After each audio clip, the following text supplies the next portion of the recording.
Bien, bueno, se sigue sumando gente, pero vamos a empezar con el fin de ser puntuales y respetuosos de la gente que nos acompaña desde ahora. Bueno, buenos días a todos. En principio nosotros desde Buenos Aires somos los que estamos más hacia el oriente, así que tenemos la hora más tardía. Les agradecemos por su presencia en nuestra nueva sesión del COPLAC, la comunidad de práctica que ISCUA organiza con el CLICS, que es este grupo regional interesado por la calidad de atención en América Latina. Muchas caras conocidas entre los asistentes. Y hoy tenemos el orgullo y el honor de poder presentar a la doctora Emilia Righi, que nos va a acompañar como presentadora en este webinar que se llama, tratando de promover el rol de los pacientes como personaje protagonista de su atención. Ella nos va a contar un poco más en detalle de qué se trata su presentación. Simplemente para presentar a la doctora, que tiene ya antecedentes bastante destacados. Ella es doctora en Psicología de la Salud de la Universidad Autónoma de Barcelona, especialista en psicooncología del Instituto Nacional de Tumor de Milán y Master Trainer en automanejo de enfermedades crónicas de la Universidad de Stanford.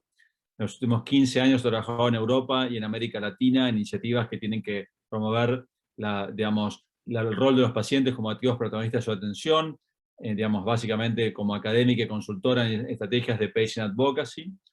Y bueno, recientemente ha diseñado un nuevo proyecto iberoamericano, que es la Universidad del Paciente y la Familia, que ha sido uno de sus últimos desarrollos, junto con otros que viene manteniendo a nivel regional con organizaciones académicas en nuestro país. Desde el Instituto de Efectividad Clínica en Buenos Aires tenemos orgullo también de estar trabajando con Emilia, a través de la Fundación Hospital de la Universidad Católica de Salta. Así que de alguna manera, bueno, ha sido un placer que Emilia haya aceptado esta convocatoria y ella ahora nos presentará un poco el tema de hoy y lo discutiremos en común. Como siempre, la idea es que ella presente por no más de 40 minutos en total, tratando de mostrar, digamos, los conceptos básicos que quería compartir con nosotros. Y bueno, en el formato webinar que tenemos hoy, no meeting, tenemos la oportunidad de que ustedes puedan participar por el preguntas y respuestas o por el chat.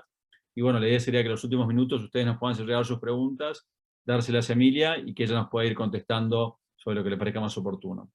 De vuelta, gracias por su interés y recuerden que esta presentación va a estar grabada y al final les haremos llegar algunos comentarios de cosas interesantes de ISCUA, porque entre muchos de los que están presentes hoy nos acompañan representantes de sociedades de pacientes, que esperemos nos sigan acompañando durante el año, son parte de aquellas vinculaciones que tiene Emilia dentro de la región, y bueno, esperemos que les resulte de interés para todos. Muchas gracias. Emilia, todo tuyo, compartir la pantalla. Muchísimas gracias, verdaderamente nos sentimos honrados por esta invitación de ISCUA. Muy contenta, veo que hay un montón de líderes de organizaciones de pacientes que rápidamente atendieron a esta convocatoria y que están ansiosos de ir encontrando cada vez más espacios para poder participar y para poder trasladar los intereses de los pacientes a las comunidades de aprendizaje, a las comunidades que trabajan para mejorar la calidad asistencial. Así que muchísimas gracias a ISCUA por habernos dado esta posibilidad.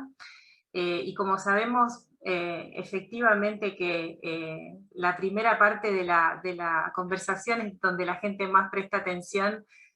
No importa si se olvidan todo el resto, lo importante es que quede esta imagen. Tenemos la grandísima oportunidad de pensar que el paciente realmente es la fuente de innovación, así lo vemos nosotros, es la fuente verdadera de innovación en salud.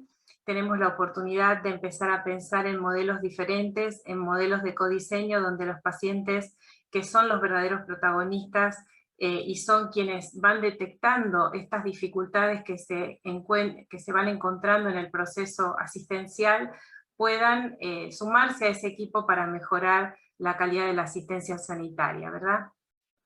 Acerca de lo que se trata este conversatorio de hoy, que vamos a hablar del paciente experto, y en realidad vamos a hablar de las distintas oportunidades que tenemos donde los pacientes pueden participar y pueden colaborar con su visión, con su perspectiva y con datos acerca de lo que los pacientes necesitan. De eso va a tratar la conversación de hoy, pero ya la doctora Coulter, a partir del año 2000, empieza a hablar de que en la relación médico, paciente, familia, familia, paciente, médico, en el orden en que lo queramos poner, ya había dos expertos, ¿no? Por un lado estaba el profesional sanitario, experto en identificar el diagnóstico oportuno, cuáles eran esas causas de la enfermedad, qué posibilidades de pronóstico, cuáles eran las mejores oportunidades terapéuticas para ese paciente, y por el otro lado el paciente también tenía un nivel de preparación, una serie de valores, de preferencias que hacen que juntos se puedan obtener seguramente resultados mejores, ¿no? Entonces, uno de los ejes principales de nuestro trabajo es centrarnos en la experiencia del paciente, en la experiencia de enfermar. Es una perspectiva, como dije, única, y es una perspectiva irreemplazable.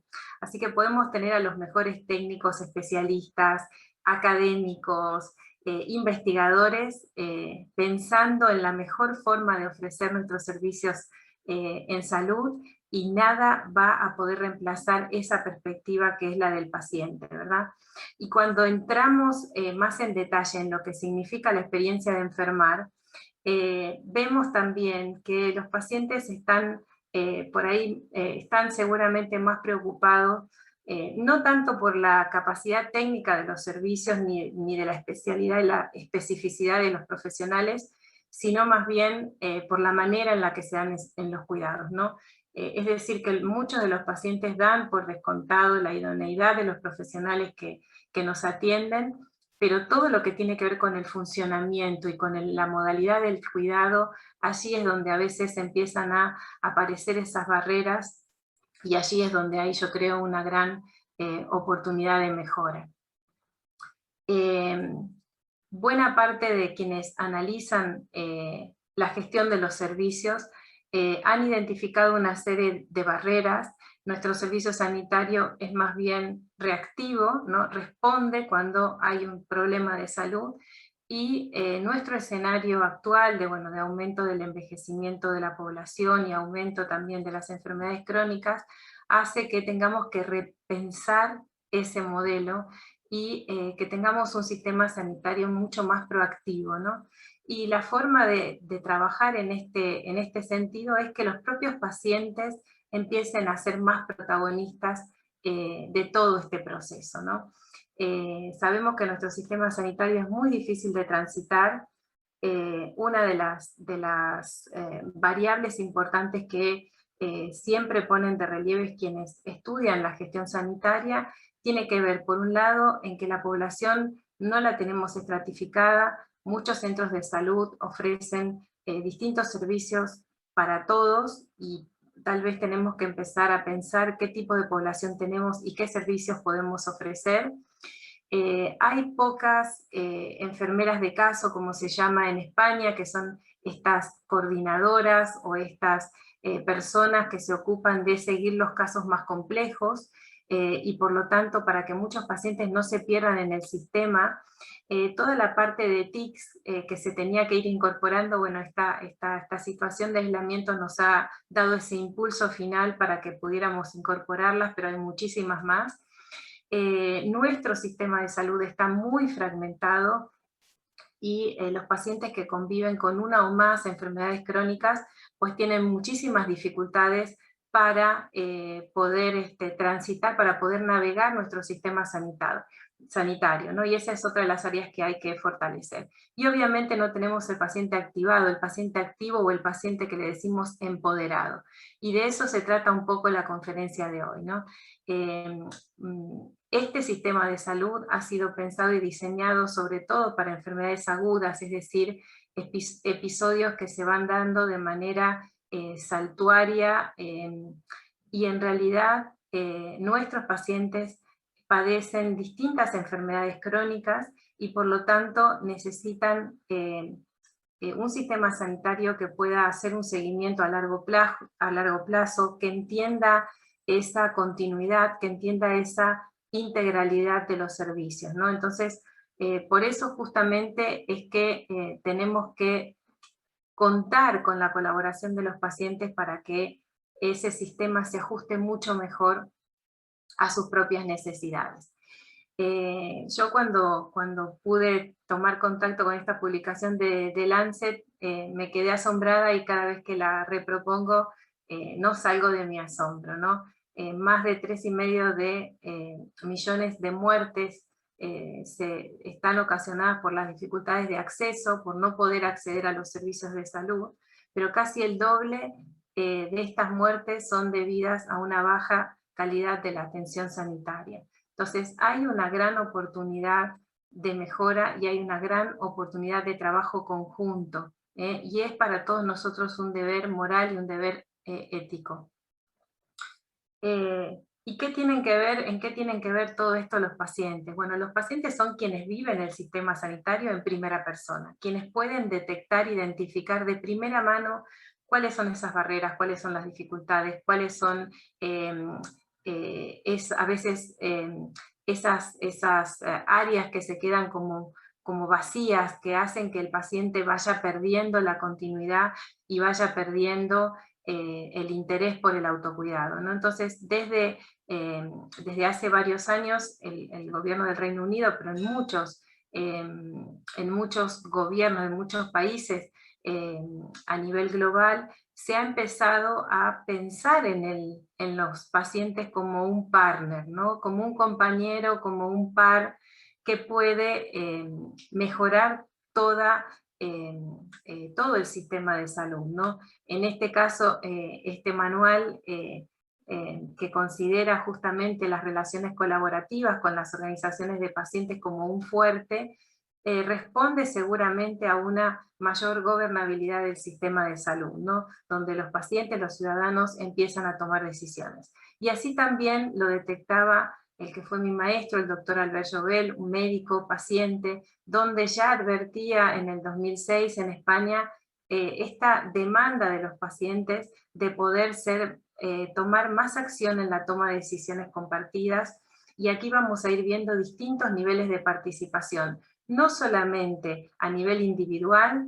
y entonces relacionado a sus propios tratamientos, de las posibilidades terapéuticas, sino también a nivel de una democratización de la salud, y es decir, que estos pacientes expertos puedan ofrecer información valiosa, representando la voz de muchos otros pacientes, de quienes son ese colectivo que representan, para mejorar justamente los servicios que reciben, ¿no? Y esto empezó cada vez más a tomar fuerza porque se hicieron distintos estudios. Este que les propongo es de la doctora Gibar, que habla justamente de activación de pacientes. Ella lo que hizo fue estratificar el nivel de empoderamiento o del nivel de capacidad de autocuidado que tenían los pacientes en 4 estadios, ¿no? Desde los menos activos hacia los más activos, ¿no? Obviamente los pacientes menos activos, que es ese perfil que no conoce bien qué patología tiene, pierde sus citas médicas, se olvida, lleva su documentación muy desordenada, tiene muchas dificultades de adherencia terapéutica. Este perfil de pacientes también le suponen al sistema de salud un gasto de casi el doble de los pacientes que están activos. Hoy necesitamos cuidar todo de nuestro sistema de salud, necesitamos ser parte, necesitamos garantizar la sostenibilidad del sistema sanitario, y por eso es muy importante que empecemos a trabajar en este tipo de capacitaciones. No solamente porque hay un claro impacto en resultados clínicos, en outcomes, sino también por este motivo. Porque hay un ahorro en el gasto sanitario. El doctor Bengoa, que fue ministro de Salud del gobierno vasco, y que también estuvo en la dirección del Ministerio de Gobierno de Salud de España, él fue también quien hizo este titular que me encanta, que dicen, bueno, si quieren mejorar el sistema sanitario, prescriban educación a sus pacientes. Los datos nos muestran que hay un ahorro estimado entre el 8 y el 20% en el gasto en salud si tenemos a los pacientes bien entrenados, ¿no? Y esta es una de las labores que hacen desde hace muchos años las organizaciones de pacientes. Quiero enviar un beso muy afectuoso, un cariño muy grande a todas las que se conectaron hoy. Son líderes que están trabajando con los pacientes hace muchos años para ir entrenándoles en estas habilidades de autocuidado, pero todavía hay mucho por hacer. Seguramente el recurso menos utilizado del sistema de salud es el propio paciente. Y esto es algo que todos estamos dispuestos a cambiar, los pacientes ya se están entrenando para eso, así que tenemos que empezar a aportar, a incorporar esa visión en todas las fases de desarrollo de nuestro sistema sanitario. Estuvimos acostumbrados a hacer todo por los pacientes sin los pacientes, ¿no? Nosotros, los profesionales, los gestores, los políticos, los administradores, los especialistas, los investigadores, tomábamos las mejores decisiones para los pacientes, ¿no? Pero sin su participación. Y ahí yo creo que esa fue, digamos, la peor equivocación que podríamos haber tomado, pero bueno, ya eso está cambiando, ya hay muchos hospitales, seguramente están conectados muchos jefes de servicio, gestores, directores de hospitales que ya están incorporando esta visión y ya están obteniendo muy buenos resultados de esta estrategia, ¿no? Ahora, muy bien, ¿en qué niveles o a qué niveles se puede ir visualizando o potenciando esa participación de los pacientes? Tenemos un nivel micro, un nivel basal, que es este nivel de tú a tú entre el médico, el paciente, los profesionales sanitarios, y es ese paciente experto o paciente activo que le llamamos, y después les voy a mencionar algunos de los programas que nosotros desarrollamos en relación al entrenamiento de los pacientes en autocuidado, donde en este entrenamiento, aparte del profesional sanitario, también hay otro paciente entrenando a sus colegas, ¿no? A otros pacientes en este binomio, ¿no? educativo. Y eso es lo que hace que nosotros podamos tener como un impacto comunitario muy grande. Luego tenemos un nivel superior que son el que ejercen buena parte de los que están conectados hoy, que he visto Colombia, México, Perú, Argentina, Honduras. Bueno, tenemos líderes realmente por toda nuestra Latinoamérica, y ellos son los que se están preparando, y muchos de ellos ya tienen experiencia en poder trasladar la opinión, la visión y la perspectiva de toda la comunidad a la que representan. ¿Por qué? Porque conocen muy bien esa población, porque conocen esos datos y porque realmente están aprendiendo esos instrumentos para poder participar, por ejemplo, a nivel meso, que sería un nivel intermedio, a nivel de, bueno, de los servicios especializados en algún hospital, servicio de onco, servicio de cardios, servicios específicos donde tener un consejo asesor de pacientes o a nivel directivo, a nivel de dirección médica, también en ciertos hospitales hay un consejo asesor de pacientes donde las decisiones se van compartiendo, donde se van compartiendo las estrategias. Los pacientes y los líderes no solamente están para escuchar y para opinar, sino que también están para proponer ideas y estrategias innovadoras. Y después hay un nivel macro, un nivel todavía mayor de impacto comunitario, donde buena parte de los líderes que nos están escuchando ya están preparados para, bueno, para intercambiar opiniones y para aportar evidencia cuando de mejoras de políticas de salud se trata. ¿Y por qué para nosotros este tema es fundamental? Porque nosotros trabajamos justamente para esa silla, para que esa silla que dice pacientes en esa mesa donde se toman las decisiones sea considerada como un par, para que ese perfil de paciente esté preparado, esté a la altura de la discusión y para que realmente empecemos a pensar que los pacientes son parte de la solución. Por eso nació la Universidad del Paciente y la Familia, que es este centro de innovación educativa que tiene como objetivo ofrecer herramientas, formación acreditada a pacientes, familiares, cuidadores y a todos aquellos profesionales de la salud que estén preparados o estén pensando o estén abocados a la atención centrada en la persona, a la atención a las necesidades de los pacientes. ¿Y cómo lo hacemos? Ahora les comentaré brevemente algunos de los programas que tenemos en curso. Nuestro programa Estrellas es este programa de advocacy.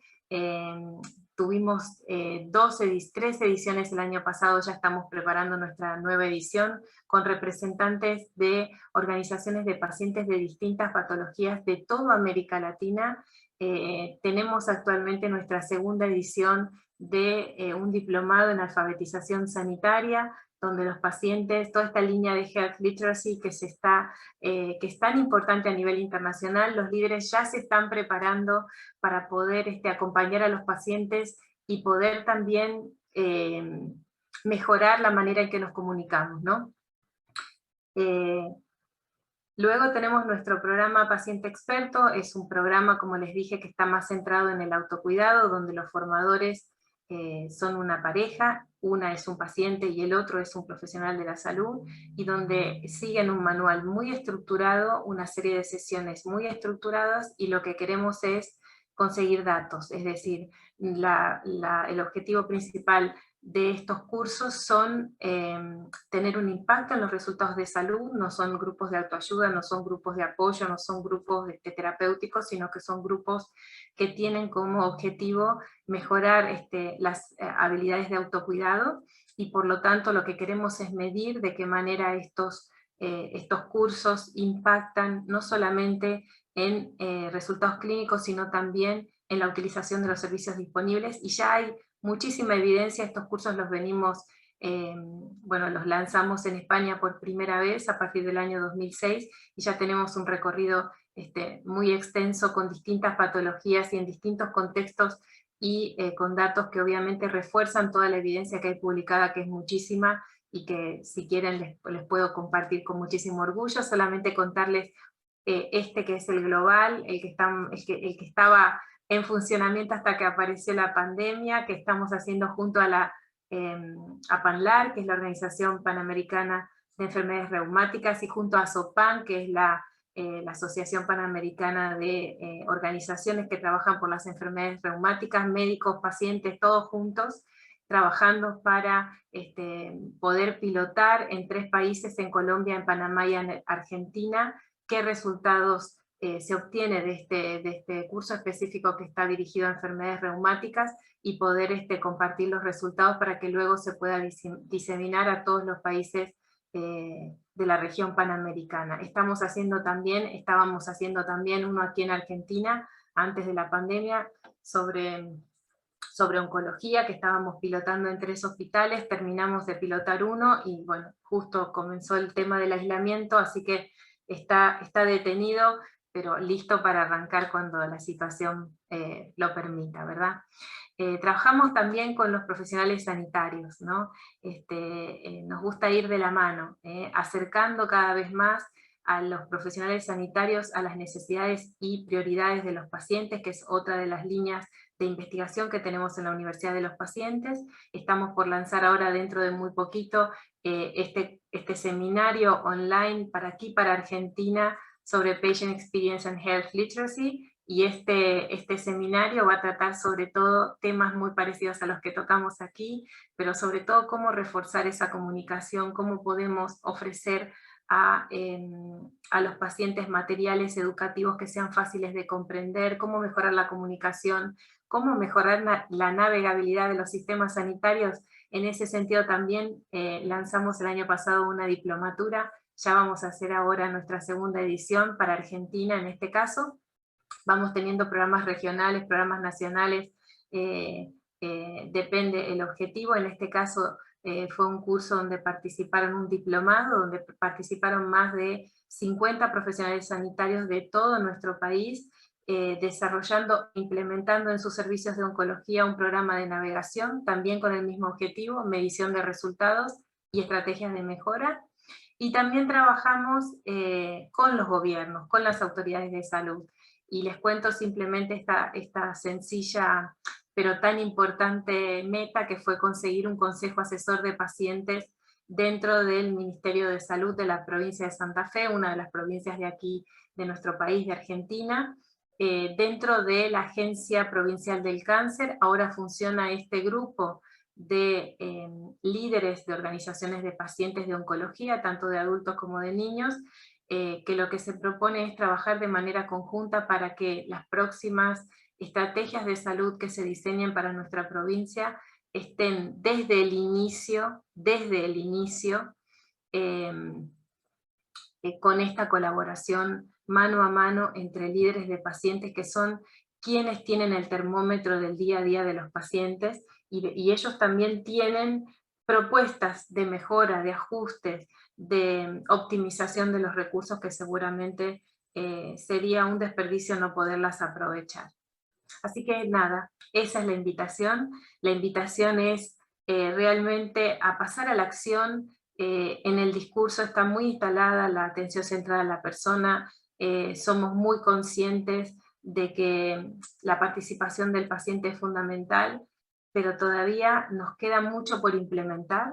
Hay muchísimas áreas donde los pacientes realmente pueden aportar gran valor a las decisiones de funcionalidad, a las decisiones que tienen que ver cómo mejorar la experiencia de los pacientes, y ese es el llamado que hacemos. Los pacientes se están preparando, los líderes se están formando, se están capacitando, la Universidad del Paciente y la Familia es, aquí tenemos al equipo, que está también, tenemos nuestro equipo por toda Latinoamérica, no solamente aquí en Argentina, y decía, es una propuesta académica, es decir, con certificación universitaria.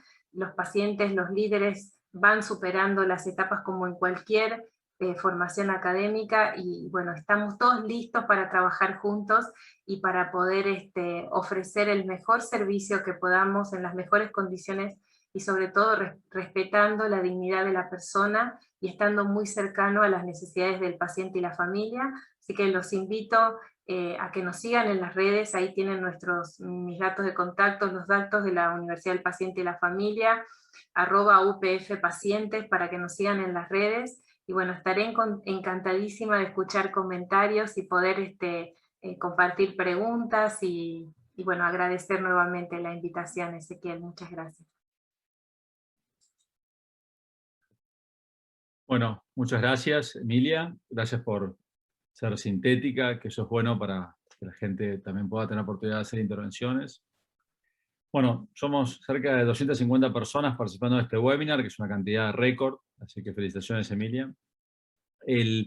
La consulta que queríamos hacer, digamos, es que ustedes tengan preguntas. Hay una sección que se llama preguntas y respuestas, o Q&A en inglés, así que la idea sería que por ahí ustedes hagan sus preguntas por acá, para que podamos escucharlas y tratar de pedirle a Emilia que haga una aclaración. Yo he escuchado tu presentación y bueno, conociendo de vuelta lo que no son ya noticias nuevas, ¿no? Son viejas noticias sobre lo que debería estar ocurriendo en el sistema de salud por razones que ya exceden lo obvio. Consultarte simplemente por, digamos, ¿cuáles te parece que son las barreras que hacen difícil una interacción tan más genuina entre los proveedores del sistema de salud y los pacientes y sus familias, ¿no? Y antes de eso, hay personas que están levantando la mano, pero traten de hacer las preguntas por el chat, por favor, y con gusto las vamos a contestar. Así que bueno, te dejo este comentario como para entrar en calor, Emilia. Gracias. Sí. Sí, bueno, una es más científica y la otra es más perceptiva. O sea, la perceptiva es que nos da miedo sentarnos a conversar Sí. en la misma mesa, porque tal vez existe, bueno, como un prejuicio de que no nos vamos a entender o que estamos buscando cosas diferentes. Me gustaría también que haya un acercamiento más abierto a las organizaciones de pacientes que vienen trabajando hace tantos años.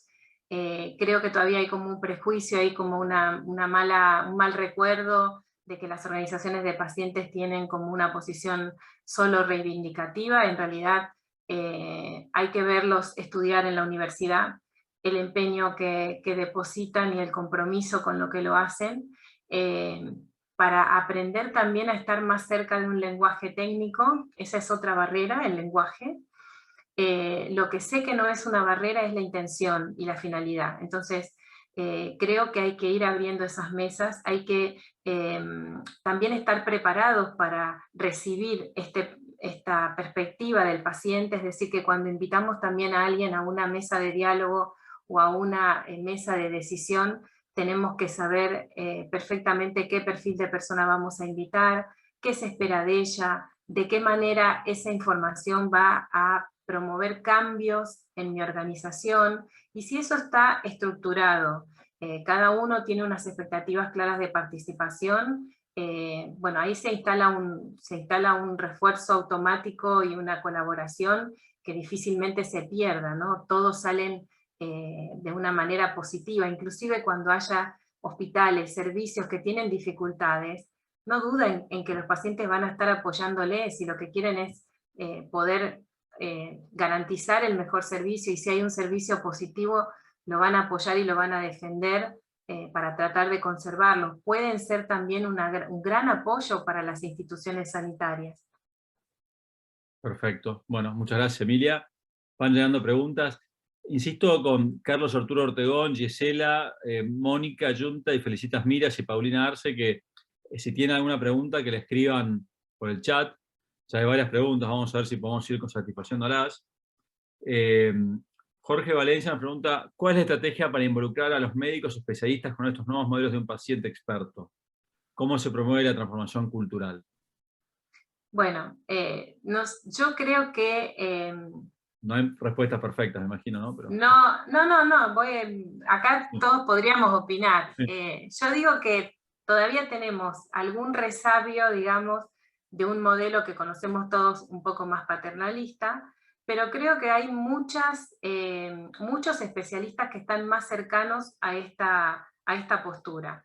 Lo que hay que trabajar es el cómo. Entonces, si no recibieron nunca un entrenamiento de cómo se hace, si no hay modelos hay, pero bueno, digamos, herramientas que nos permitan adaptarlo mejor al servicio donde trabajo yo, a la institución donde trabajo, si es una institución grande, si es una institución de referencia, si es un centro pequeño en un lugar chiquito, bueno, pues esas herramientas que me permitan a mí incorporarlo. Y después es el para qué. Siempre que incorporemos esa participación tiene que tener un objetivo y tiene que tener como un resultado directo sobre la consulta que estoy haciendo. Esa información que vamos a recibir tiene que tener un impacto en una mejora, se tiene que trasladar al aspecto práctico. Entonces, por ahí doy ejemplos, ¿no? Tenemos instituciones muy preparadas que hacen muchas encuestas, muchas que están orientadas más a la satisfacción, que no es lo mismo que lo que tiene que ver con el patient experience, con la experiencia de enfermar, y entonces tenemos un montón de información que no nos va a modificar en nada, ni nos va a mejorar en nada el servicio. Entonces, lo que hay que tener es un real interés por conocer cómo estamos ofreciendo el servicio, y eso significa también, bueno, ponerse a disposición de que algunas veces vamos a escuchar cosas que no nos van a gustar, y por el otro lado tener un método sistemático de recogida de esta información. Si no, no es que se hace a veces sí, a veces no, se consulta para lo que me interesa a mí y no para lo que les interesa a todos, y tener la posibilidad de estos consejos asesores con algunas reuniones periódicas hace también que nosotros nos acerquemos más a las prioridades de los pacientes, que a veces creemos conocer y que no siempre están tan alineadas como a nosotros nos parece. Perfecto, bueno, muchas gracias. Después, bueno, Javier Villalobos pregunta, no sé si era antes, si hay alguna experiencia en particular con pacientes oftalmológicos, que bueno, son un grupo particular de pacientes, pero especialmente con degeneración macular relacionada con la edad. No sé si tienes alguna experiencia puntual. Sí, si queremos buscar evidencia, hay con cualquier patología que busquemos. El tema es identificar otra vez el método, el para qué y cómo voy a usar esa información. Seguramente hay una mejora importantísima del servicio, inclusive todas las unidades que nacieron, que una de las primeras fueron las oncológicas, ¿no? La unidad, por ejemplo, unidad de cáncer de mama, este tipo de modalidad asistencial, seguramente implica la participación de líderes o de pacientes expertos que estén asesorando en todo el modo en que vamos a ofrecer ese servicio. Y eso nadie lo puede intuir, solo el que pasa en primera persona por todas las instancias de atención, ¿no? Entonces, tener esa perspectiva nos ayudaría tal vez a disminuir barreras que para nosotros son imperceptibles o son muy simples, pero que para el paciente tienen un impacto muy grande. Perfecto, gracias. Diego Stoll, que no sé si nos saluda desde Uruguay o es otra persona con el mismo nombre. Creo que es clave el cambio de este paradigma, para este cambio de paradigma, entender que el paciente, las personas son elementos activos en el proceso asistencial y los integrantes del servicio de salud. Con humildad tenemos que aprender a escuchar y aprender. Bueno, creo que fue una reflexión que no merece, ya está clarísimo explicado. Después Claudia Baccaroni pregunta, en la mesa de decisión, ¿quiénes Sí, participan además del paciente? Eso tuvo que ver con una referencia que hiciste en la presentación. Sí. claro, depende para qué. Sí. Cuando hablamos de políticas de salud, lo que se intenta buscar en los modelos internacionales, lo que nos recomiendan, es identificar perfiles como los que están hoy conectados con nosotros. Son líderes de organizaciones de pacientes que representan un número de pacientes dentro de la patología a la cual se dedican trabajando desde hace tantos años, que tienen una formación, ¿para qué? Para poder entender de lo que se va a discutir. Si vamos a hablar de políticas de salud, los pacientes tienen que estar preparados para estar al nivel de esa discusión. Obviamente, ¿qué es lo que se les va a pedir? ¿Qué aporte pueden hacer? Bueno, ellos no tienen ninguna capacitación o tienen alguna capacitación por la experiencia, pero oficialmente no se les va a pedir ninguna opinión clínica, ninguna opinión que esté basada en las recomendaciones como guías de práctica clínica, etc. Sí se les va a consultar sobre en qué medida ese servicio, esa estrategia está respondiendo a lo que los pacientes necesitan o está tratando de disminuir un obstáculo o quitando una barrera, ¿no? O respondiendo a una necesidad real y primaria eh, para los pacientes. Recordemos que nuestro sistema de salud está perfectamente ordenado y organizado en torno a la enfermedad. Y aquí tenemos la posibilidad de escuchar a la persona que padece la enfermedad, ¿no? Diferente es cuando hablamos de un servicio. Cuando hablamos de un servicio específico, en cualquier patología, allí tal vez se puede contactar o a pacientes que tengan patologías de larga duración y por tanto conozcan el hospital y sean recurrentes y sean personas que han tenido la posibilidad de experimentar el servicio de ese hospital durante mucho tiempo y ha instaurado también como un legame, como una relación de cercanía con el hospital, o también pueden ser líderes de organizaciones de pacientes que nos van a poder transmitir cuáles son las necesidades que han podido recoger de un grupo más amplio de pacientes que han pasado por ese servicio. Perfecto. Bueno, todo un minuto para descansar, Emilia, que son muchas preguntas. Bueno, acá hay varias preguntas que se combinan, estoy tratando de simplificar un poco. Tenemos por un lado un pediatra de Mendoza, Joaquín Arabel, que nos pregunta sobre si hay experiencias con involucrar niños y adolescentes en este tipo de Sí, iniciativas. sí. Después, por otro lado, también otra persona menciona cuáles son las circunstancias que se relacionan con la pandemia y la postergación de enfermedades crónicas, que circunstancias que exceden el COVID, que bueno, son circunstancias que está afectando a nivel global y que sus consecuencias seguramente se verán por años. Y después nos pregunta también una persona, bueno, si queréis contestar esas dos preguntas, entonces, la postergación de algunas patologías y el involucramiento de niños y adolescentes. Hay muchas preguntas, ya adelanto, no sé si Sí, vamos a llegar a todas, pero vamos viendo. sí. Gracias, sí. Miren, les doy un ejemplo concreto y rápido sobre COVID. Se organizó en España una mesa no se llamó de reestructuración, se llamó, bueno, como de preparación para después del COVID, ¿no? Pongámosle el nombre reestructuración, ¿no? Una mesa de trabajo donde estaban citadas sociedades científicas, autoridades de salud. Bueno, ¿a quién se olvidaron? A las organizaciones de pacientes. Bueno, hay una plataforma importante en España, bueno, hay varias organizaciones, pero ahora actualmente hay una plataforma que tiene mucha presencia, mucho contacto con las autoridades de salud, y ellos mismos hicieron una carta pidiendo que se les incluyera en esa mesa de decisiones, porque no hay estrategia que se pueda diseñar mejor que no sea con ellos que están ahí mano a mano, día a día, también viendo también todos los aspectos sociales que deben afrontar los pacientes, todas las necesidades a veces que están relacionadas con la burocracia, con el acceso a los tratamientos, con las dificultades a veces de traslado. Buena parte de los que están aquí saben de primera mano que muchos pacientes no acceden a su tratamiento porque no tienen los medios económicos o la posibilidad de trasladarse al centro de salud. Todas estas circunstancias que hacen y que impactan de lleno en la posibilidad de seguir un plan terapéutico, bueno, las conocen de primera mano las organizaciones de pacientes, y es por eso que es importante tenerlas para cualquier estrategia de mejora. Van a ser un apoyo, no hay que tener miedo, tal vez puede ser que muchos de los que nos están escuchando hayan tenido una experiencia que no haya sido positiva, pero les puedo garantizar que en nuestros seminarios, en nuestros cursos, en nuestros diplomados, han participado más de 100 organizaciones de pacientes de todas las patologías que se puedan imaginar de toda Latinoamérica, y podemos recomendar a muchísimas. Son personas muy preparadas y muy dispuestas a poder participar. Por el otro lado, lo que quiero recomendar es Sant Joan de Déu, en Barcelona. Obviamente es un hospital de referencia, tienen allí un consejo permanente de niños y familiares, y tienen aparte otro específicamente de adolescentes.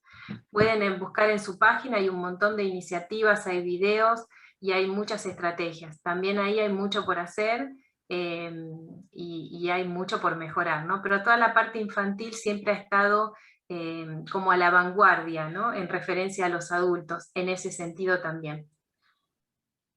Buenísimo. Bueno, muchas gracias. Pasando. ¿Tienen alguna guía para saber en qué punto avance hacia este tipo de atención estamos teniendo, o alguna guía para aproximarnos a esto? Por ahí, Alicia, bueno, yo recurriría a los recursos que está mencionando la doctora Rí en este momento para que ustedes se puedan familiarizar con estas iniciativas. Silvia Olavarría nos saluda desde Chile, donde ella trabaja en la agrupación Esclerosis Múltiple, y entiendo que ella ha participado de los programas que ustedes brindan. Emilia agradece. Después Zuleima Rubio pregunta: ¿cómo lograr más involucramiento de los gerentes de las instituciones en estos procesos cuando están más interesados en los balances y ganancias económicas? Y la segunda pregunta es: ¿cómo es el apoyo de los gobiernos a esta iniciativa? ¿No? Bueno, Sí, menuda pregunta. sí. Menuda pregunta. Bueno, a quienes están más interesados en el discurso económico, hay que presentar los números, no hay otra. Esto no es un discurso romántico, por eso cuando hablamos de cambio de paradigma, estamos hablando de cambio de paradigma hace más de 20 años, y ya no podemos hablar más a nivel teórico, tenemos que empezar con pequeñas acciones prácticas. Ya estamos todos de acuerdo, ya estamos, en el discurso todo funciona perfectamente, hay que empezar a implementar estas estrategias a nivel pequeño, a nivel micro, en un hospital, en un servicio. Por lo tanto, demos ese paso. Si hay que hablar con el gerente, hay un montón de evidencia, pueden contactar con nosotros que la podemos compartir. Apareció mi correo, se los voy a volver ahora a escribir en el chat. Es como mi nombre, emilia.arrigui@gmail.com. Y obviamente hay toda una serie de datos, de evidencia ya recogida, donde se muestra claramente que no solamente hay una mejora en los resultados clínicos, sino que también hay un ahorro de costes. Imagínense las pruebas mal hechas, pruebas diagnósticas repetidas, sino que también hay una mejor utilización o una utilización óptima de los recursos sanitarios disponibles. Por ejemplo, ¿qué pasa con las altas que no están realizadas de una manera correcta? Tenemos, ¿no?, ese efecto de la puerta rotativa, de la puerta que da vuelta, que a los 3 días los tenemos otra vez, le dimos el alta, a los 3 días los tenemos de nuevo por urgencias. Está totalmente demostrado que los pacientes más activados tienen menores días de ingresos hospitalarios, y todo eso está medido en impacto económico. Otra de las líneas que nosotros trabajamos es la alfabetización sanitaria, es este curso que va a empezar dentro de poquito sobre Patient Experience and Health Literacy, y es una línea internacional que lo que estudia es, una línea de investigación internacional que lo que estudia es cuánto entienden los pacientes de lo que nosotros comunicamos durante la consulta, o lo que nosotros comunicamos en nuestros centros de salud. pues buena parte de lo que comunicamos no se entienden. Esos datos de alfabetización sanitaria, que tenemos datos de Canadá, datos europeos, datos de Estados Unidos, cuando vamos a comparar las variables, miden todas exactamente en el mismo rango, y los datos muestran que entre el 80 entre el 40 y el 80% de lo que se dijo en la consulta el paciente no lo recuerda. Y la mitad de lo que recuerda no es correcto. Entonces, tenemos que revisar la manera que estamos comunicando, tenemos que mejorar el lenguaje, tenemos que simplificar la manera en que ofrecemos la información, tenemos que dar una información tal vez más breve, en cápsulas, en secuencias, adaptada a lo que el paciente puede entender, y todavía estamos lejos de llegar a ese estadio, y todo lo que estamos diciendo, así como los líderes están estudiando, quien quiera implementar este tipo de herramientas, hay que ponerse a estudiar. No hay una guía mágica que me va a resolver todo. Hay que ponerse a estudiar, hay que prepararse, hay que entrenarse en estas habilidades, hay que implementar las estrategias en los centros de salud y empezar a medir y a mostrar resultados. Perfecto, buen punto. Bueno, nos quedan espacio para 3 o 4 preguntas más, por la verdad que el tiempo va pasando y la idea no es agotar a la doctora. El punto también para transmitirles que esto está siendo grabado y que va a estar disponible unos 7 días en la página de ISCUA y en la página del Foro Colaborativo. Mariela Borrelero nos pregunta sobre digamos, aspectos que tengan que ver con la arquitectura hospitalaria, la accesibilidad de los servicios, digamos, toda esa estructura que rodea la atención sanitaria. Y en este aspecto, si esto es tenido en cuenta, ya que muchos de esos pacientes, sobre todo los mayores, tienen extremas dificultades, por supuesto. Y sumado a esto, cómo lograr, de alguna manera, una cultura de educación dentro de una institución de salud, ¿no? Así que eso es para ver. Muy bien. Puedo hacer un comentario sobre eso. Sí. Todo lo que tiene que ver con la navegabilidad de los sistemas sanitarios entra dentro de esta línea de trabajo de alfabetización sanitaria. No es que tenemos que derribar los hospitales y volverlos a construir, están pensados absolutamente para ser eficientes a nivel técnico, pero son absolutamente difíciles de transitar. ¿Por qué en un aeropuerto donde confluyen tantas personas de tantos países, todo el mundo habla un idioma diferente, todo el mundo o casi todo el mundo consigue llegar a la puerta de embarque, y en un hospital encontrar un servicio, una especialidad o hacerse una prueba diagnóstica a veces es un laberinto? Es muy difícil encontrar profesionales o personas que nos puedan orientar dentro del centro, no está preparado. Cualquiera que haya visto que haya podido ver o que haya estado en contacto con un hospital americano, por ejemplo, uno entra y enseguida ve el punto de información y no ve otra cosa. O sea, que no hay manera de perderse, y hay todo un sistema, toda una serie de sistemas que están preparados para orientar esa ruta del paciente. Esa ruta, si le sumamos la ansiedad, la frustración, el miedo y toda esa cuestión emocional que atraviesa a los pacientes, le sumamos a eso la dificultad que ya presenta el centro de salud, es agregar ansiedad y preocupación a una situación que ya la tiene. Entonces, tendrían que ser los entornos más amigables. No es tanto a la cuestión estética de los hospitales. Nosotros tuvimos una experiencia en Barcelona con un hospital muy famoso que no voy a decir, donde un arquitecto había remodelado todo con colores, bueno, todo muy fashion, pero bueno, a la hora de poder ubicar los servicios era realmente muy difícil. Entonces ya sabemos que la cartelería no puede tener más de 3 indicaciones por cartel. Sabemos que el uso de símbolos y signos, por ejemplo, que encontramos en la calle, que todos comprendemos, se pueden replicar los colores, todo el mundo sabe lo que significa el verde, el amarillo y el rojo, todo el mundo sabe cuando hay una flecha en el piso que por allí tiene que continuar, o cuando hay un stop tiene que detenerse. O sea, hay un montón de otras señales intuitivas que podrían ayudar a nuestros pacientes. Y ni que hablar con nuestra nueva pediatría, que va a ser la geriatría, para la que sí no estamos nada acostumbrados. Todo lo que significa necesidades de personas mayores bueno, nuestros hospitales no están preparados, nuestros profesionales de la salud, no sé si están tanto preparados para bueno, poder acompañar personas con dificultades cognitivas, dificultades auditivas, dificultades de visión, dificultades de deambulación y orientación. Es decir, que tenemos que, bueno, mucho trabajo por hacer, tenemos que hacer que esos entornos realmente se sientan más amigables. Nadie quiere ir al hospital, los pacientes no eligen ir al hospital, por lo tanto tenemos que tratar de que esa estancia, esa experiencia de enfermar sea lo menos traumática posible, y creo que trabajando entre todos eso se va a ir consiguiendo, ¿no? Perfecto, bueno, muchas gracias. Hacemos 2 preguntas más, Emilia, y terminamos. Juan Cobian, que creo que nos saluda desde FEMEVA, pregunta si intentaron integrar estas competencias a los currículums de carreras de grado y qué interacción tienen con las universidades que forman a los graduados de salud. Bueno, primero alguien debería reconocer que no posee estas competencias para desear adquirirlas, y en ese camino estamos.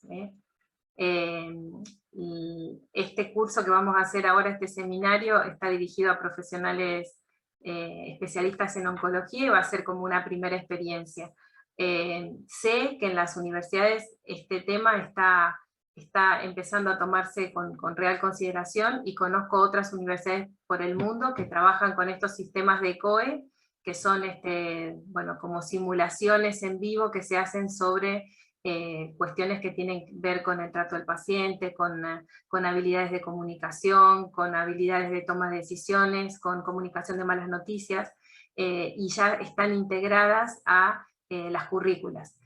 ¿Cuál es nuestro objetivo? Bueno, que tengamos los maestros en la universidad, o sea, tenemos los especialistas, tenemos los grandes investigadores, los catedráticos, ¿por qué no los pacientes? En primera persona, estos líderes ya preparados, explicando lo que significa padecer una enfermedad reumática, explicando lo que significa convivir con esclerosis múltiple, o tener una enfermedad oncológica, cuáles son las necesidades de la familia, qué es lo importante para el paciente en ese momento, además de su salud, ¿no?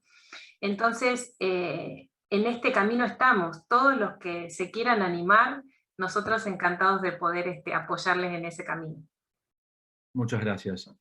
Bueno, ya terminando, Felicitas Mira nos comparte su situación de salud y, bueno, como una experiencia en primera persona sobre lo que son los cuidados centrados en una persona y la participación de los pacientes, muy interesante. Eunice Parodi también menciona sobre que el Hospital Posadas, acá en la en la provincia de Buenos Aires, tiene un comité de pacientes de 2014 que están buscando replicar. María Barrientos habla de que se puede hacer esto con pacientes pediátricos, con problemas cardiovasculares, y entiendo que sí, por lo que ya comentaste antes. Sí. Susana Wong habla de Perú sobre cómo promover la participación del sector público. Digamos, Nelly González Serrano tratando de establecer, ¿no? Si podemos terminar con esta pregunta, ¿no? ¿Cómo establecer prioridades de los pacientes? Si existe alguna herramienta, ¿cómo empezar este camino en enfermedades crónicas o en otras enfermedades? Sí, establecer prioridades, yo diría conocer prioridades, conocer más acerca de la experiencia de enfermar. Existen distintas herramientas, hay algunas de tipo cuantitativas a través de distintas encuestas, y hay otras que deberíamos implementar también de manera programada, sistemática, que utilice técnicas de tipo cualitativa, es decir, entrevistas semiestructuradas, grupos de discusión, pero vuelvo a repetir, que el instrumento no hace a la finalidad de la encuesta, ni hace a la utilización de esos datos. Es decir, tenemos que saber qué necesitamos saber, pero sobre todo, para qué lo vamos a usar.